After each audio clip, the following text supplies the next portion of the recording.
တကာကြီးကြည်စိမ်းများရင်ဦးစင်းကိုနည်းနည်းလောက်လှူပါလားတကာကြီးရဲ့အကရပြီတကာကြီးတာဓုတကာကြီးအရှိမအန်နမီဟောတကာကြီးဟိုတောင်ကုန်းပေါ်ကနေပြီးကာနဲ့ပြစ်နေတဲ့တကမာလေးဦးစင်းနာဟုတ်လားအော်ကိုင်းတကမာလေးကုန်းသွားပြီတကမာလေးငင်းနေဦးစင်းကြွားခဲ့မယ်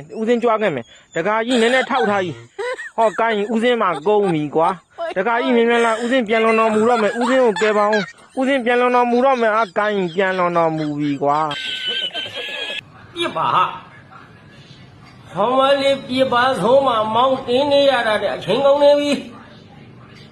တောင်းမကတက်လာပြီဟဲ့မောင်းနိုင်ရောသားဟောမလေးဝါကြည့်နေတာတော့မလေးမဲသူတာသေးတော့မဲဟောမလေးကဲပါတော့လားမင်းမလို့ဖြစ်တာတော့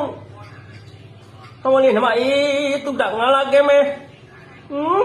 ဟောမလေးပြစ်တော့မဲဟောမလေးဟဲ့ဟိုဘက်ကကားနဲ့လာနေတာမောင်လိုက်ရောသားကြည့်ဟောမလေးသေပါမို့လားဟောမလေးမောင်တိုင်းရောသားရဲ့မေတုတဒုက္ခတွေနဲ့ကြုံပြီးဟောမလေးသေတော့မယ်ဟောမလေးငါသေတော့မယ်မောင်တိုင်းရောသားရဲ့